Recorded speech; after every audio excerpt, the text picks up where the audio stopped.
Lucy on his left foot. Lucy!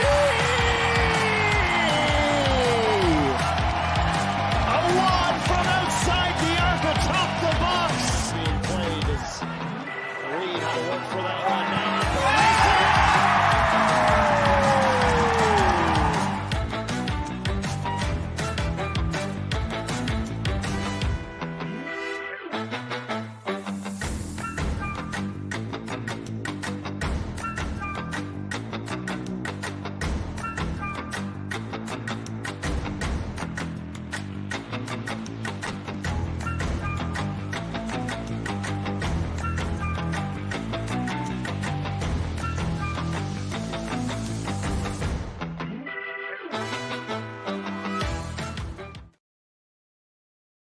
Hello, everybody, and welcome to the CPL Newsroom presented by Volkswagen, Week 5 in Season 5. I am Christian Jack, and for the next 45 minutes or so, we'll recap a record-breaking Week 5 in Season 5 of the Canadian Premier League as we got to see 19, that's right, 19 goals scored in just the 4 games. And if you're thinking that's high, you are right. It is a record, the most goals ever scored in a 4-match week since the Canadian Premier League began.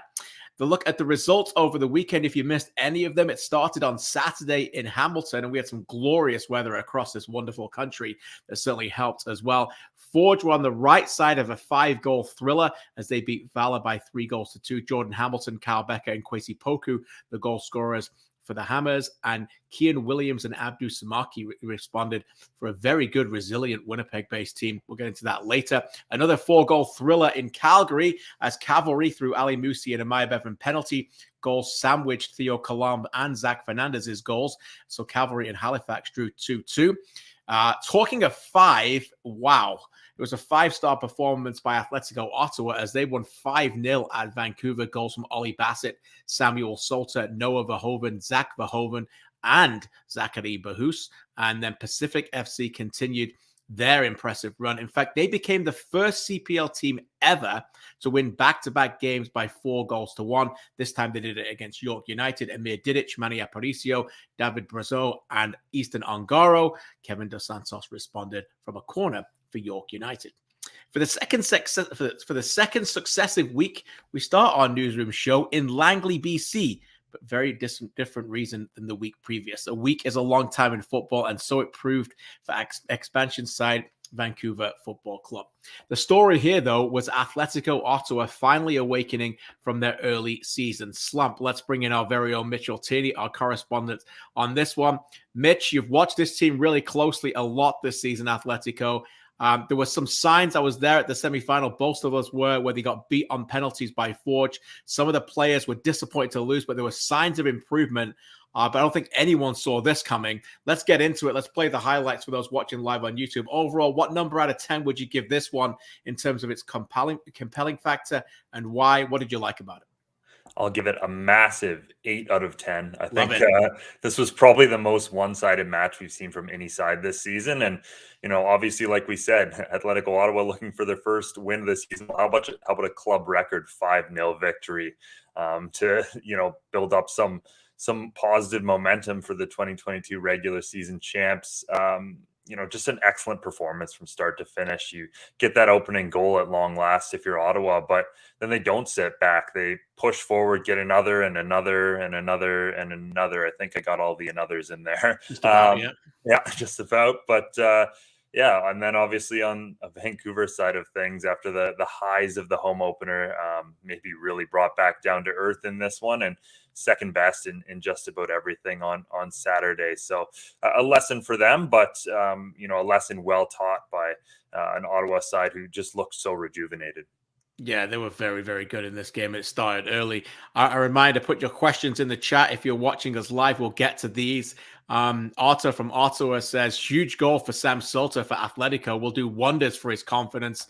That's a great point, by the way, because, I mean, if Atletico Ottawa had won 5-0, it would have been almost classed as a perfect game. But if Sam Salter had not scored again, I'm sure many people would have said, can we please get a goal for Sam Salter? So great for him. He also says, how many goal contributions do you think Salter needs to justify being the CPL's first interleague transfer? He goes with 10.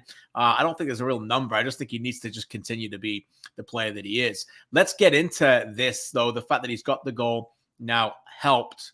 But I think the first one, Mitch, was the big one.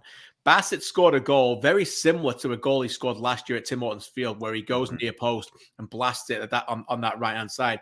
The previous 6 games this season in all competitions, they'd conceded first. They've been scored upon first. This time it wasn't. You wrote about it in your analysis. You put the early goal allows the freedom of attack.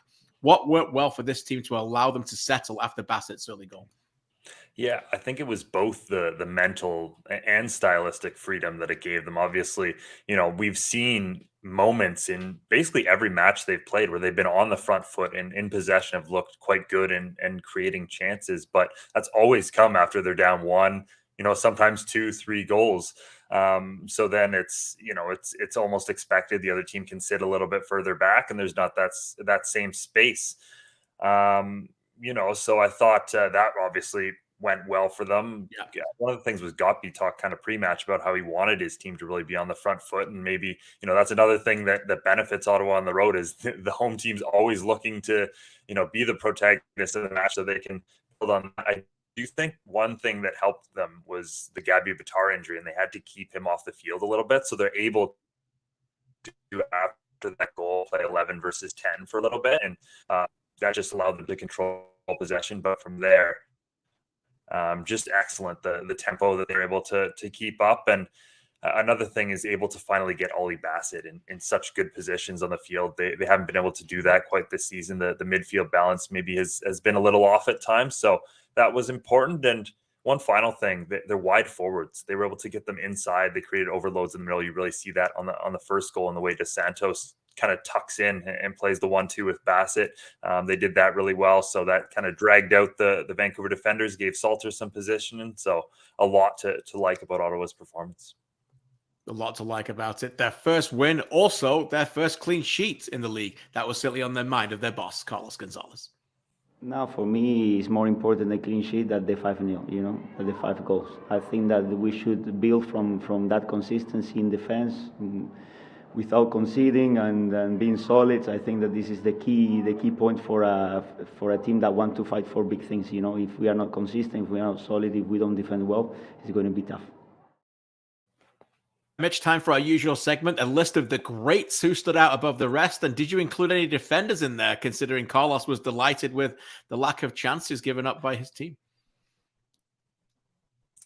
I didn't really, and I think that's because they really defended from the front foot in this match. A lot of it was about how they were able to possess the ball and create chances the other way that really kept Vancouver at bay. So I've gone with Ollie Bassett, obviously. That's an obvious pick, a vintage performance from him, early goal, early assist, created some other chances. Jean-Daniel Lassie was another player I really liked who, I think finally showed maybe that confidence in the final third, as well as, just solid overall. He won back possession 11 times. And Sam Salter, finally consistently got himself into those dangerous areas in the box that they need Sam Salter to get into. Obviously, his goal will do wonders for his confidence, as Artur said. But, kind of the evolution of this Ottawa side, something Carlos Gonzalez has talked about is you can't just put those players into the same positions and expect them to perform the way Wright and Bellew did last season. It's about playing to those players' strengths. And I think they did a better job of that in this match, where it was more, cutbacks and balls into Salter running late versus, just trying to lump it forward to him and finding him in the positions where Wright would have done last season. So I like that from Ottawa, and I liked his performance. And then Zach Verhoeven off the bench. He's one of those players who last year as well provided some winning moments. And, he really didn't let Ottawa's foot off the throat of Vancouver, coming on, scoring and assisting immediately. So fantastic performance from him again. Yeah, I like those picks, all of those. One player I will throw out there who I think has been very good for them so far this season is Luke Singh. I mean, you mentioned him a couple of times already this year. I thought he was magnificent against Forge in the Cup, and again started in this one. So he had a really good game again as they helped them get to the clean sheet. Okay, that's the Atletico Ottawa point. We've given a lot of love to Vancouver Football Club so far through 4 weeks, and they've had a lot of reasons to be given that. This did not go their way. Before we hear Mitch's take, let's go back to the Langley Event Centre and hear from their gaffer. Here's Ashvin Gottby. I think for me, it just feels like we left our heart last weekend in the pitch. We showed probably something I never expected. In every department, we didn't show anything, and we were very poor. We lost concentration, we lost organization. We were always second best in every duel and every race. And I think part of it has a lot to do with our youth. Once we took a first goal and then the second goal, all of a sudden, for the first time in our season, we've been down 0-2. And we tried in halftime to talk about it and find solutions. And then that third goal was the backbreaker that came from a mistake. And then I think our team just fell apart as a whole. I'm more worried about the injuries to Caden Chung and Gabby. I think we will recover from the 0-5. These are great lessons for us.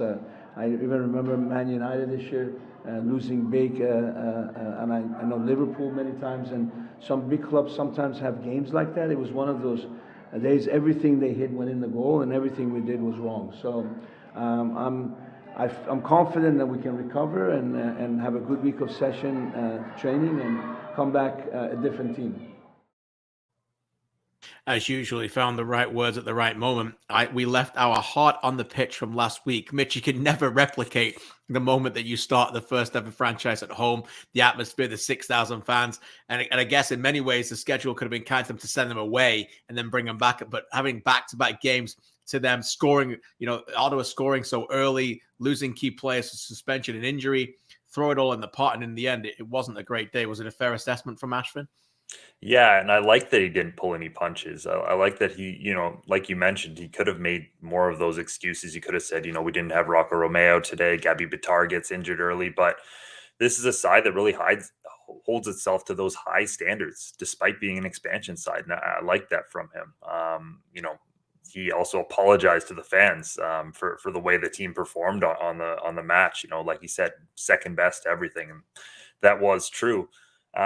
So yeah, I like the way he assessed this match, and I think that that's what you need from a coach like that with an expansion side, is to continue to hold them to those high standards. And when they have a bad afternoon, I don't think he was overly critical. He could have given it the hairdryer treatment, but he was like, okay, we'll learn from this, we'll move on, and into next week. I'm very difficult next week, as we'll mention, against Forge. That could be that it's out of the frying pan into the whatever the saying is there. But a very tough one for Vancouver, obviously, coming up.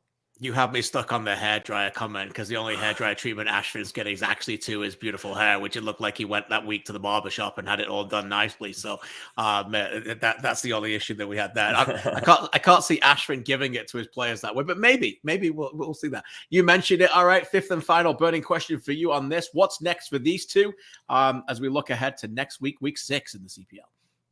Yeah, Vancouver FC, they're away in Hamilton on Friday, and a match where, I think we'll learn a lot about this side. But they have the perfect blueprint from Ottawa, the way that they were able to bounce back from a awful performance against Pacific and have a historic performance against Vancouver. So they just need to look across the pitch and see what they can do in order to get back to the performances they want. And then for Atletico Ottawa, they're on the road again, going into Atco Field, obviously a difficult place to play, but after a performance like this, they'll be well comfortable and well up for another road outing.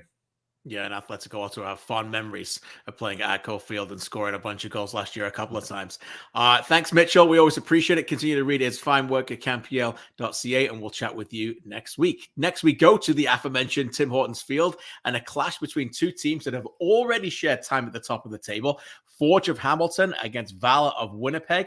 And it did not disappoint. Let's bring in our own Charlie O'Connor-Clark, who was our correspondent for the game in Hamilton on a glorious Saturday afternoon off the pitch. Yeah. And it turned out, Charlie, to be a glorious one for the neutral on it. It was a sensational game. Overall, did it meet your requirements? I know you give high standards in terms of what you make, but what number are you going to give this one for the compelling factor? What did you enjoy? Yeah, this was great. So Mitchell gave the Vancouver Ottawa game an 8. So I think I have to start at an 8.5, 8.5, because as a neutral, you love a game with 5 goals, but you love it even more when it's actually competitive and both teams are involved in those 5 goals. This game had so much. It was wide open in the second half, which I don't think anybody really expected, considering how hot it really was on the turf down there. Sometimes those games get a little bit cagey as players start tiring, but there were goals, there was attacking quality, there was lead changes. It was a lot of fun at Tim Hortons Field. Yeah, a lot of fun. And I guess, what we've seen so far in the CPL is that leads are not safe. We've seen even a short amount of goals that earlier we exploded this year, but you saw here 2 teams that had leads, gave them back, and then another one that got one back again. Yeah, absolutely. And this is starting to become something that Forge are maybe surprisingly, and I say that because they don't often fall behind, but they've shown pretty much every time this year that if they fall behind, it's sort of a wake-up call to them and they come back and score on you immediately. So I don't know whether that's teams that are scoring on them are suddenly very vulnerable in the couple minutes after that, or if it's Forge stepping it up another gear. But yeah, there's just a lot of energy in this match, especially in that second half after a goal was scored. Both teams were really looking for something out of this match, and it was a very competitive one. I'm going to get into that, what you mentioned there about the mentality and the resilience in a second. And we're also going to give some love to Valor, who deserve it, a little bit of their flowers in this piece as well. But I want to talk about Forge's tactical identity.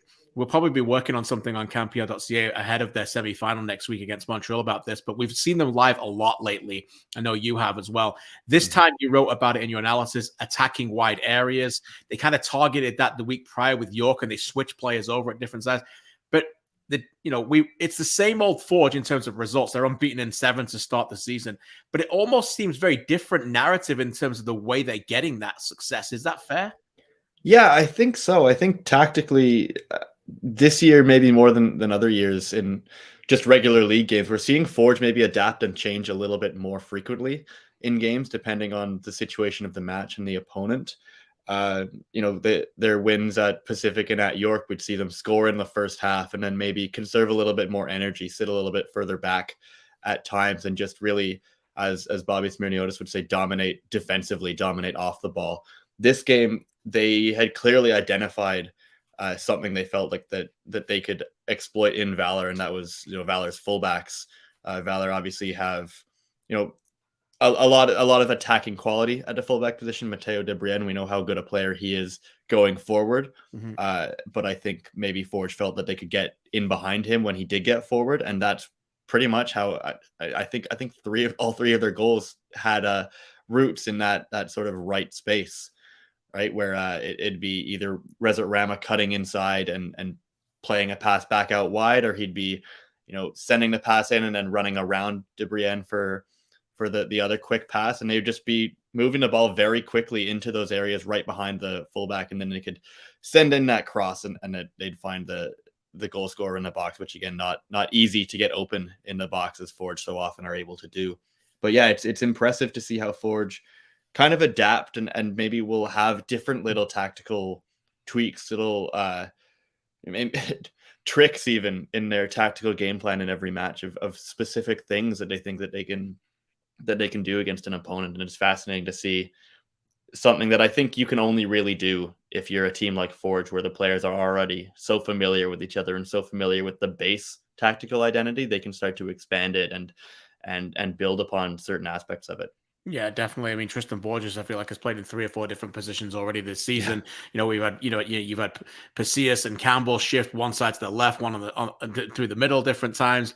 They've had almost an attacking identity of being 4-4-2, certainly without the ball at one point as well. So there's lots of different things. 12 goals now in all 7 games that they've been unbeaten to start our 2023. But still, they feel like they can get more. And that was certainly on the mind of their head coach and boss, Bobby Smirniotis, after this one. Entertaining football. I think that's what we're all about. Usually, or we'd like for it to be a little bit easier, but then we wouldn't be playing it against opponent. I thought it was a good match overall. We've played some good football. We've created, again, a lot of good opportunities in the final third. Yeah, we've scored 3 goals today, and I'm still going to say we need to be more clinical. More clinical indeed. Now, one player who continues to play in different positions this season, as we talked about their versatility, is the current CPL Defender of the Year, Alexander Ashnodi Johnson. We joke around a lot of times because whether we're allowed to call him a midfielder or not. It appeared after starting 27 games last season in defense that maybe his time in midfield was over, but he was back there again, and not the first time this season. Afterwards, after the game, Charlie O'Connor-Clark, very much our own, caught up with Alexander Ashnodi Johnson.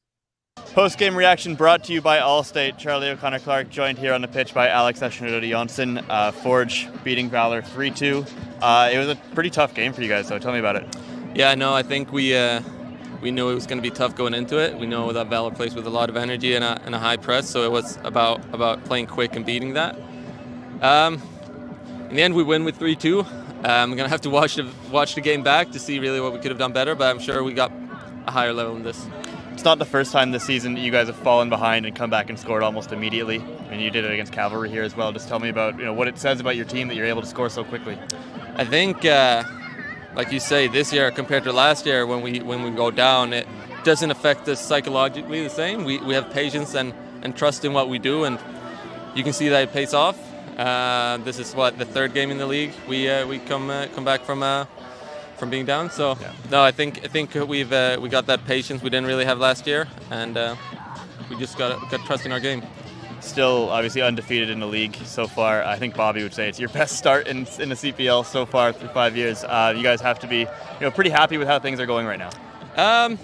Yeah, I'd say results we should be happy with. I still, like I said, think we have more levels than this. Like, we need to find the form we had last year when we went on a run. And I know it's there. I know we have all the pieces for it, but it's just about how we bring it out. We talk about your position way too many times, but you're in midfield today, and so is Kyle Becker, who obviously missed the first few games of the season, but it's got to be pretty great to be able to share a pitch in that midfield with him as well. Yeah, I know. Just in general, when you play with him, I think it's great. Even if I'm playing center back, his movements off the ball and his movement when he's got the ball as well, right? His fantastic passes. So it's good to see him back. We have a lot of good talent this year. Like, we saw Noah Jensen stepped in when Becker was gone, who's also a great player. So it's tough being a player in Forge FC right now because there's a lot of talent. Yeah, there always is. There's always that depth, and that helps you guys, but it doesn't necessarily give you a rest all the time. We'll see as we go forward, man. But no, I'm happy to every time I touch the field, I'm very happy that I get to do what I do. So I'm grateful. Absolutely, Alex. Thank you so much. I appreciate it. Thank you, man. A gracious and class act, Alexander Ashnodi Johnson, who cut his hair, so maybe he had the Ashton Gottby. I have to say, I'm not sure about that one, Alex. I'm not sure about the new haircut, man. Really? You like the flowing locks? I think I like the flow better, but you know what? Maybe it'll grow on us. He's got that. It's that 2019 look again, no? That he had when he won the title. So he's got that little bit look. He's won 3 titles. Yeah, I know, but it's not like he's gone back to something that it's not like it's something new, right? That's to true. jinx it. A couple of things I want to mention on that interview. First of all, if you were watching it live or you've seen it on social, there's tons of kids in the background. And if you're new to the Canadian Premier League, I'd say this about any venue, but the great thing about Tim Hortons Field is also after the game, they let kids on the pitch, and it's pretty quick after, and you can interact with players. The players sign autographs. It's a wonderful family environment. So, like, anywhere you can go, you get this. But just check some CPL games out. Go there, take your kids. Very cheap in terms of the reasonable ticket prices. And great atmosphere, and the chance to get on the pitch, kick balls, play, with bouncy castles and different inflatables on the pitch right after there was where the professionals were playing is really unique. The other thing I want to mention there is the depth. He just talked about it. It's pretty difficult to get in the team right now. The 5 players who came on for Forge as a sub: Ashton Morgan, Kwesi Poku, who scored, Alessandro Hajabapur, who might be one of the best midfielders in the CPL, David Chouanier, I know he's just come back from injury, and Wubens Pacius. That's the 5 players, Charlie, came on. So I was going to go with resilience here as the third question for you. But resilience, depth, I guess it all kind of steps up the fact that this Forge team is healthy right now, even though they're nowhere near the level, as Alexander Ashnodi Johnson mentioned, the level that they want to be at. That's scary. Yeah, it is. And it is obviously a blessing for them that they are so healthy at the moment. But, like, all 5 of those players, do they not start for any team in this league? Right. Yeah. But the resilience is huge too. Even Chouanier is involved in, I think, the second goal as well. He comes off the bench, I think, just like maybe either just before or just after they conceded the equalizer. There's just so much in the tank at this team, and if it is a hot day like it was on Saturday at Tim Hortons Field, they can bring these quality players onto the pitch, whether they need to see out a result or they need to find a goal, and that's a quality that Forge have about them that really no other team has to that extent, and it is impressive to see them just continue to do this game after game. Yeah, very impressive. Okay, what about Valor? They were on the wrong end of this, but they played their part, as you alluded to off the top in the first question. I said Jordan Hamilton said after the game in his post-match press conference that they are a significantly better team. You can just tell that already. That is a compliment itself, considering how much changes they've had, how many injuries they have. I mean, they have a ton of injuries. I mean, they played Dante Campbell in midfield. You just played in midfield. He played him at right back on the weekend. You think about that. Jordan Haynes only just came on. Matthew Chandler's out for the year. Pinelli's injured. Baquero's out. John Baptiste is out. Rafa O'Heen's out. Marcelo Polisi's out. I could keep going on and on and on. I feel like Murray Walker in a 1985 F1 race with all these cars breaking down. But, what impresses you about them? Because they are in it. They're in every game. They are. And they do not make it easy for another team. And Jordan Hamilton is absolutely right when he says that they are a lot better and more difficult to play against. Jordan has a great memory. I'm pretty sure he made his debut in Winnipeg for Forge last year. And he talked about how it's a tough place to play. And if that team is continuing to improve, then they will be scary. They were direct, as I think they probably know you need to be against Forge. You don't have a lot of time on the ball. You need to play it forward and attack. Pacific and Nyongabir, we just see again how incredible he is at driving that ball forward, and that's where their first goal comes from, right? They play the quick free kick. He runs straight through midfield, and then he plays the smart pass out to his right to Keane Williams instead of the maybe more obvious through ball to Anthony Novak, and it goes in. And yeah, this Valor team, they are going through it a lot. They're fighting it. They have some injuries.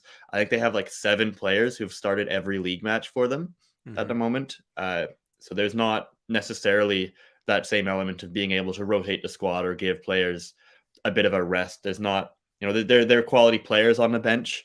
Jamie Siage comes off the bench in this game, Yarduloa, but maybe not as much of a game-changing aspect to their bench and what they're able to do late in the game. But there is a lot to like about the effort from these Valor teams and the way that they press at the right times. They win the ball and they play quite direct and intelligently forward, as you kind of need to do on the road a lot of times against a team like Forge who are going to have the ball a lot. Yeah, decent performance, even though it was their first loss. Here's their thoughts of their coach. Here's Philip Dos Santos. I hate to concede goals. And I think that in a game where we didn't start great, we were still well in the game. And then you get the goal and you get the lead, and it just felt like every time we got a goal, we allowed Forge to get one right back, and we didn't manage the moments very well. But again, I wanna stick to things that I could affect immediately. And you come here, you're able to, especially when we did the structural change, to stay on the ball, to threaten spaces that were targeted by us and that are the DNA of this team. So again, I have to see the goals. I think it was defining moments today. Us not making plays that we need to make. And for me, that was the biggest thing. When you come on the road here and you score 2 goals, normally you need to win, at least not lose the game. Yeah, it's a really great point. Charlie mentioned it. The 7 players that have played every game so far, started every game for them. I think it's quite clear that where the issues are when you read out what positions. I mean, Ryan Liesley's played every game in goal, but after that, it's midfielders Diego Gutierrez, It's midfielder Dante Campbell, who, by the way, will miss this week through suspension after he gets his fourth yellow. It's, Matteo Di Brienne, who's playing a little bit out of position, Pacific Nyongabere, Kian Williams, the attackers, and Anthony Novak. So they haven't had that stability in defense that they'll hopefully get back into that.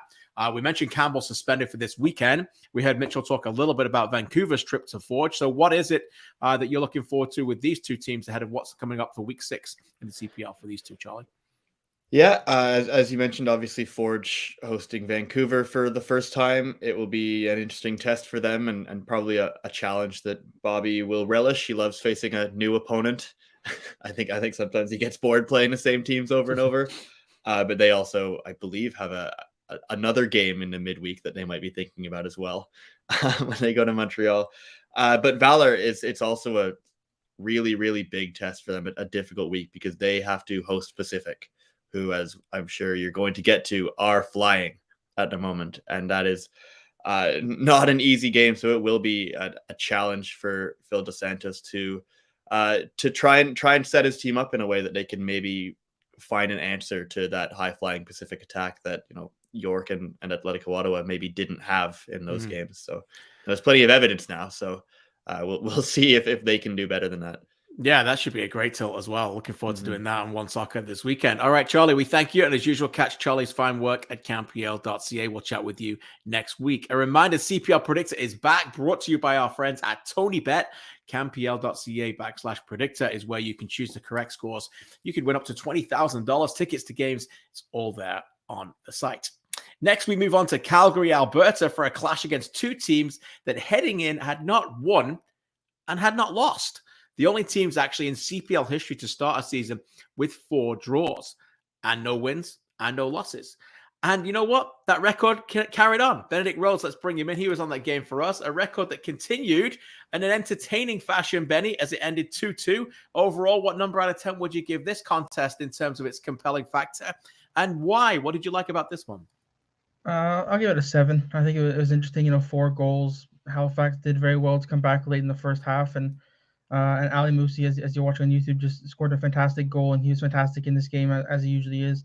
And I think, like you said, there's a lot of storylines coming into this game. Will one of these teams finally get their first win? And while it turned out that they didn't, I think both teams are coming away from this one frustrated, but also ambitious. They know they can do better. They know they should have done better in this game. And I think that'll fuel them coming into the coming weeks if it hasn't already. You're a tough marker, Benny. I wouldn't want you to be my teacher. I'm just going to say that. We had great goals. We got controversial refereeing decisions. We got 2 goals right before halftime. We got 2 teams giving up wins and then going back. 7 out of 10, 70%.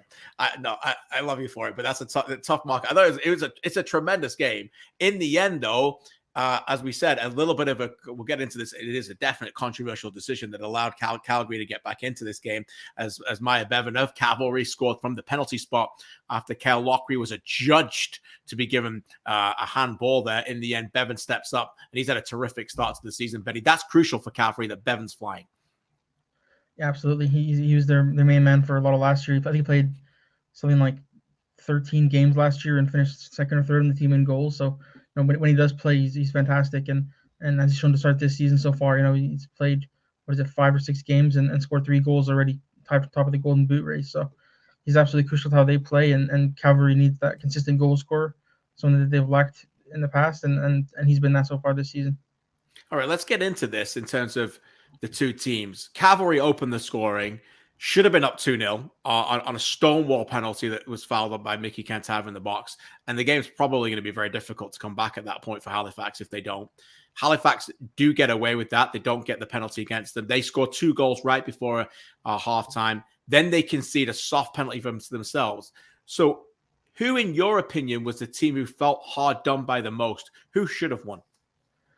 I think both teams kind of evened out, I guess. Like you said, Cavalry should have had a penalty in the first half, and they maybe shouldn't have had that one in the second half. So I think in that sense, it was pretty even out. But I think overall, I think Cavalry will come away from this game. Like you said, in the first half, they could have been up 2-0. They had Philly made a couple of big saves as well. They could have been up 2 or 3 goals in that first half.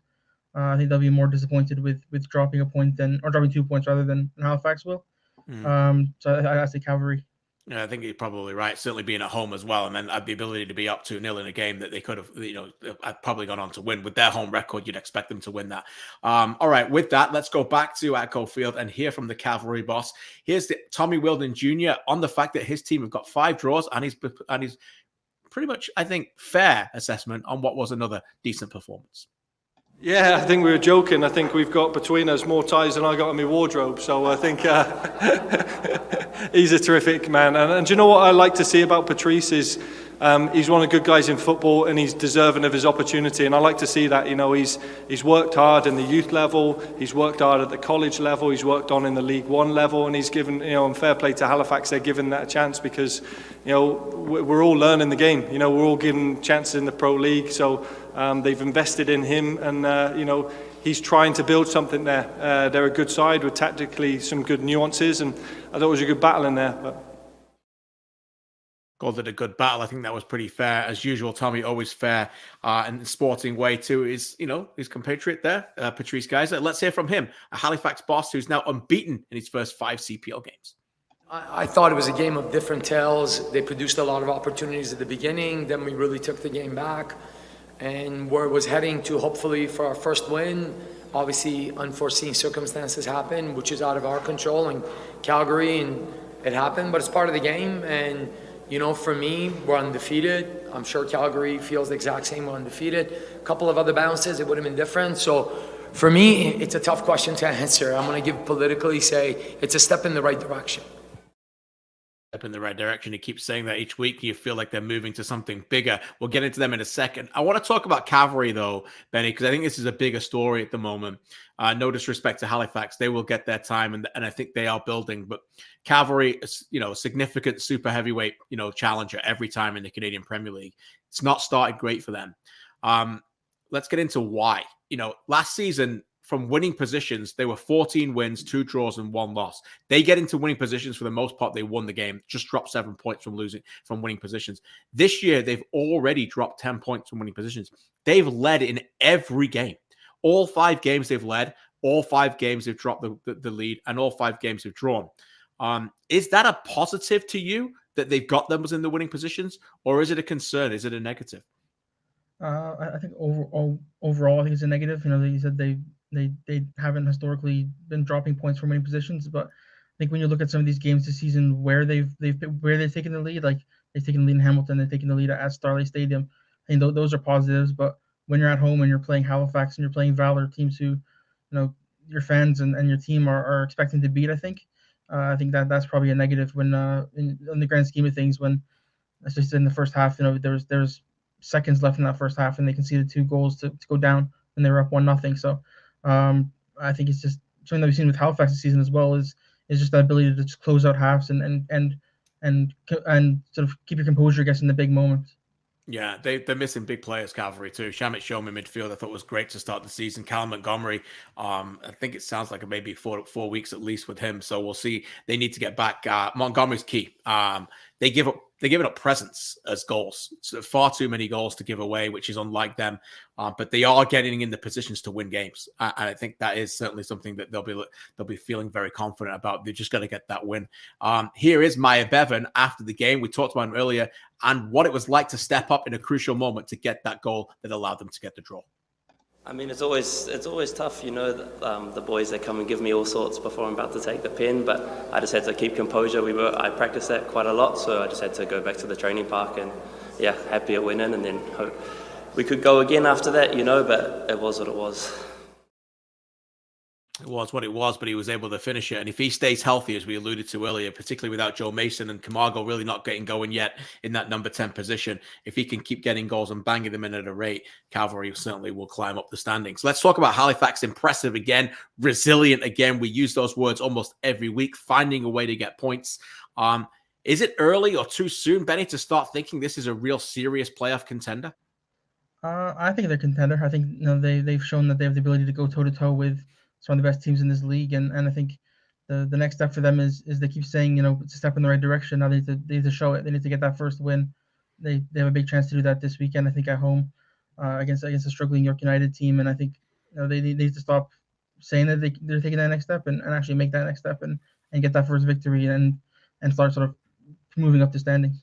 Yeah, you see, we are. I think we're seeing notable improvements in players that we had last year at the league as well, which says a lot for me about what Patrice is doing. I look at someone, for example, like Zach Fernandez, who was very good again. I thought Weston Mateo came on the second half. Rampasad's been absolutely terrific.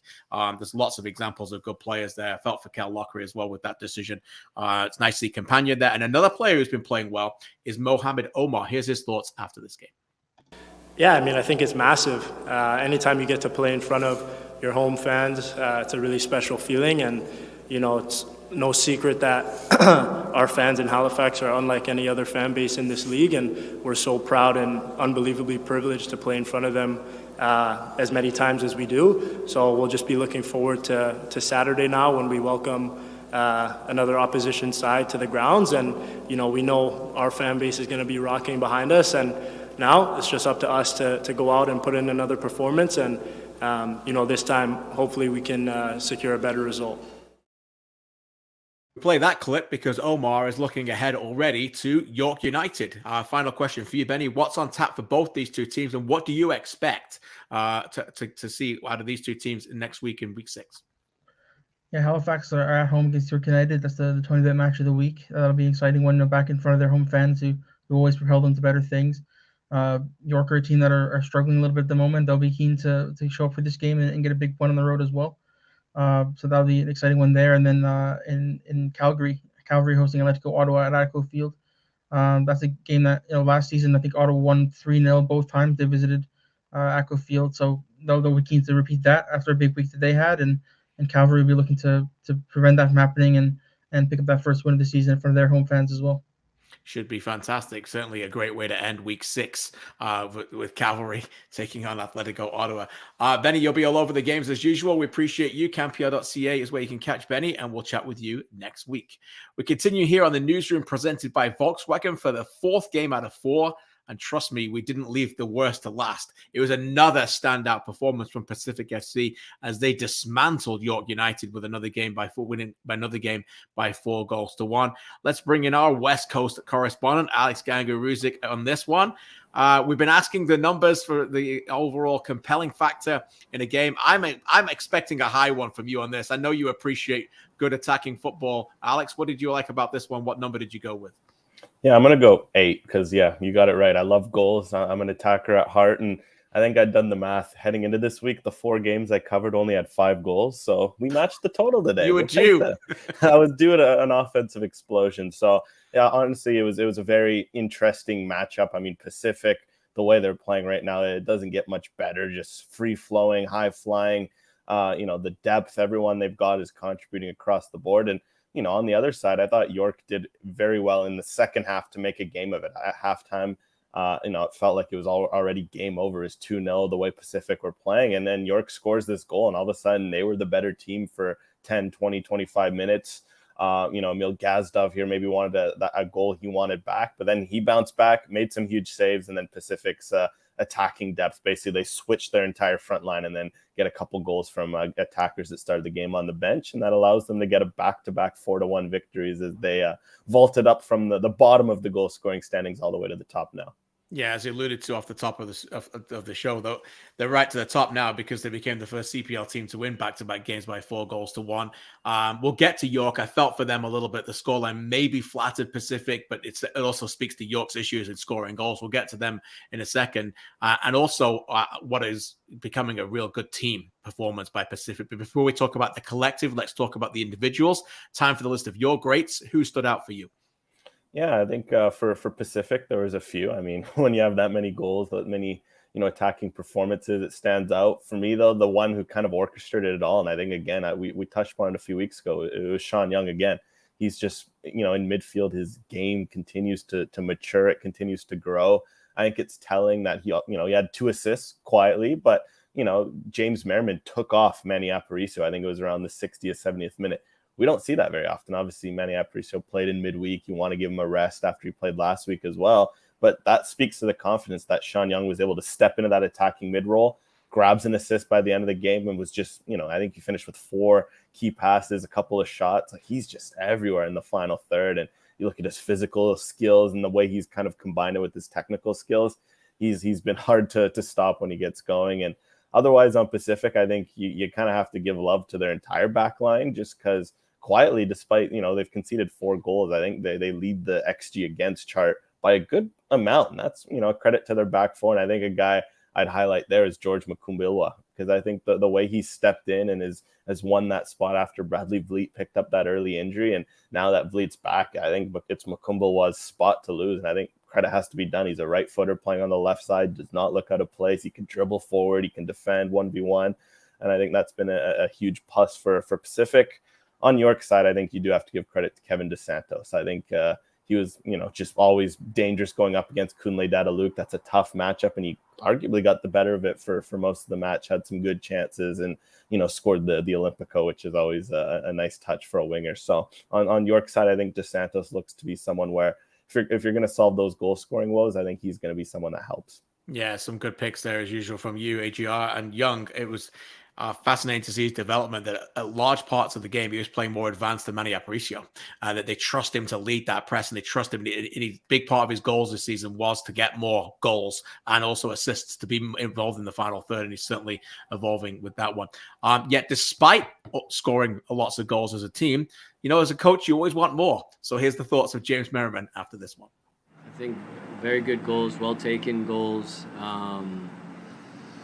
Happy for Brazil and Easton as well. It was really important, I think, for Easton to score that goal today. He had a couple of other half chances. It was nice for him to take that goal. To be honest, I think we would challenge ourselves to maybe take some more chances, especially a couple of great chances in the first half and the second half, where we can still be more clinical, because we are creating this many opportunities in transition, and I think we still have more to come for sure. But 4 goals, you can't say too much, and it was incredibly hot today, so it was difficult on the field for the players. I think it got above 25 degrees there in the first hydration breaks of the season as well. AJR, on CamPL.ca, you called it a complete offensive performance.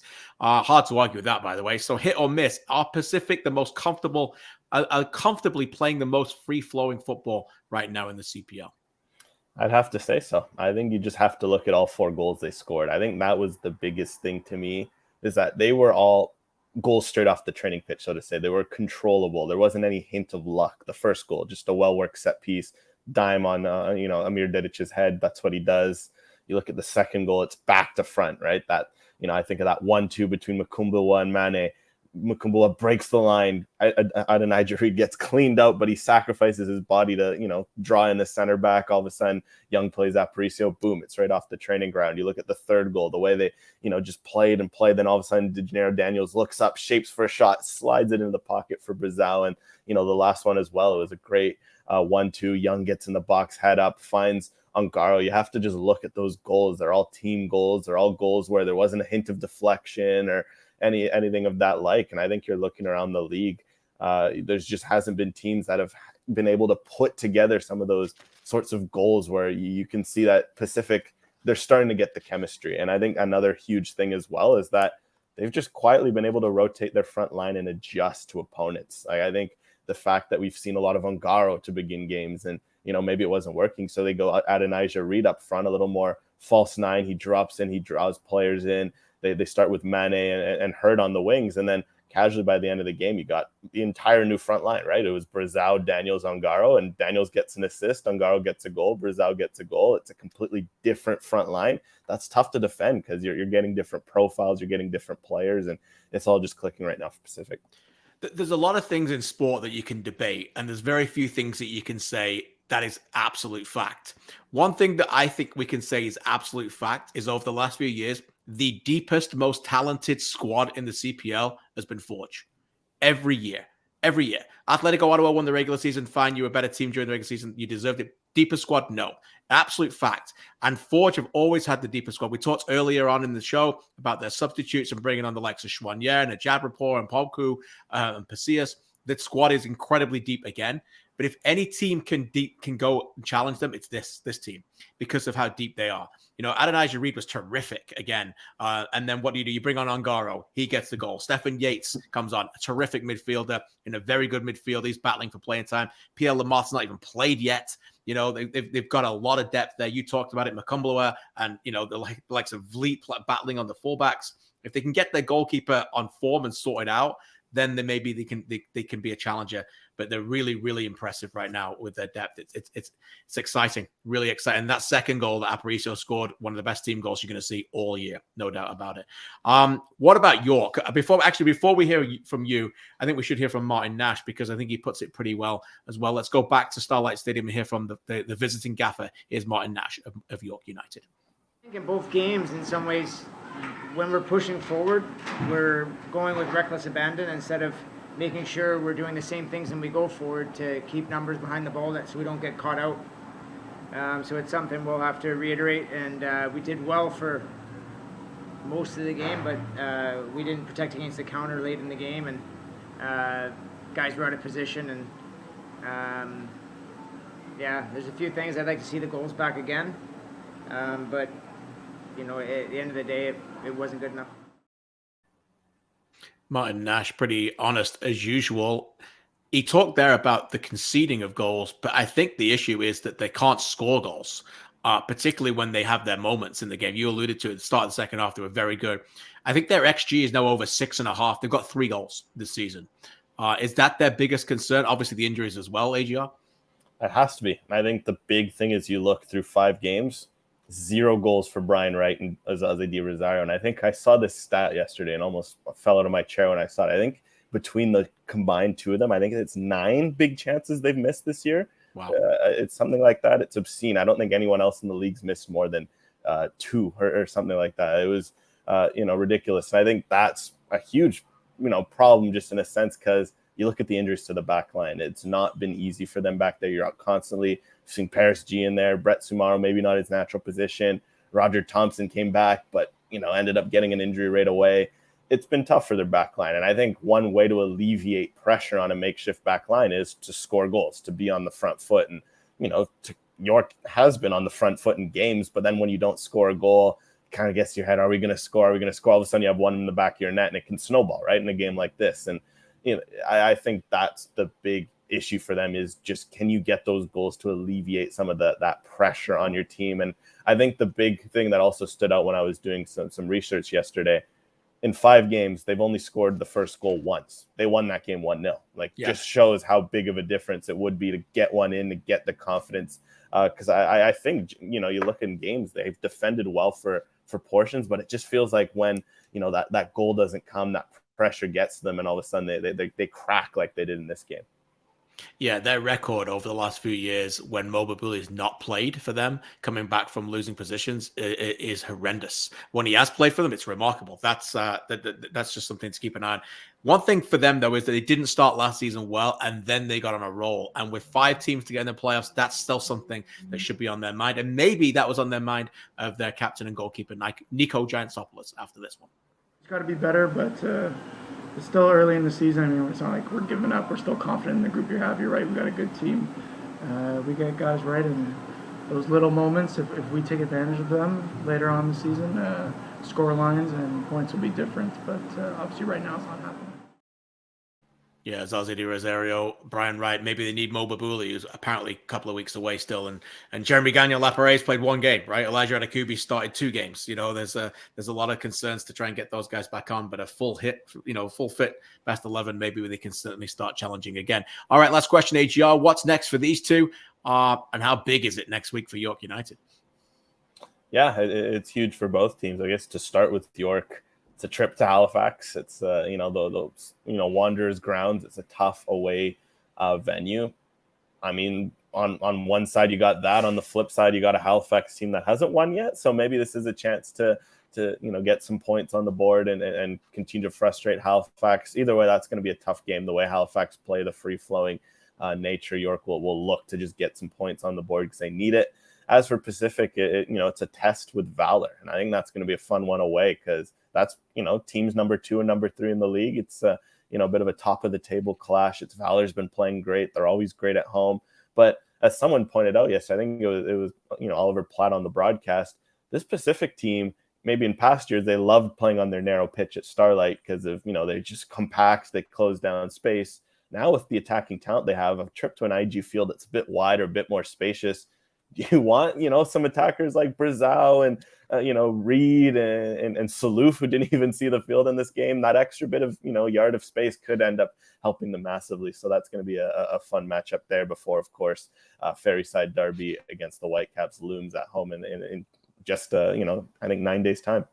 Yeah, a few days after that, and you mentioned it, the big pitch certainly helped in Ottawa as well. Their only other road trip so far this season where they went and won 4-1 as well. So that should be exciting. Looking forward to that. AGR, continue the great work, my man. One Soccer and, of course, CampR.ca, and we'll speak to you next week. Thanks very much to Alex. Take a look at the standings now through week 5 in the Canadian Premier League, and it's starting to become quite clear that the best 2 teams at the top are at the top. And, at the moment, Forge on 11, Pacific on 10 are pulling away from a very, very close grab. After that, with Valor on 6, Atletico Ottawa 5, Vancouver FC 5, Cavalry 5, and Halifax 5. That's right, 4 teams all on 5. And York United only just behind them on 3, although their -6 goal difference certainly looms large as well. But a close group there after the top 2 of class teams are starting to break away at the moment. Let's take a look at the week 6 schedule ahead of us. Then next week, that kicks off again in Hamilton on Friday nights. That's a Friday night clash. We always love the 3 games and the 3 days games because for me, it really stretches the season across the board.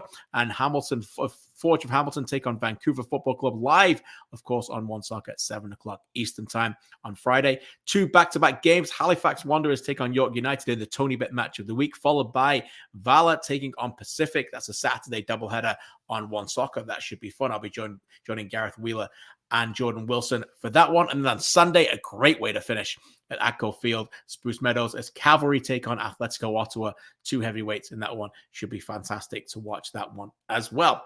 But week 5 is in the books. My thanks to all the correspondents. Thanks to Alexander Ashnode Johnson as well for joining us. It was indeed a record-breaking week.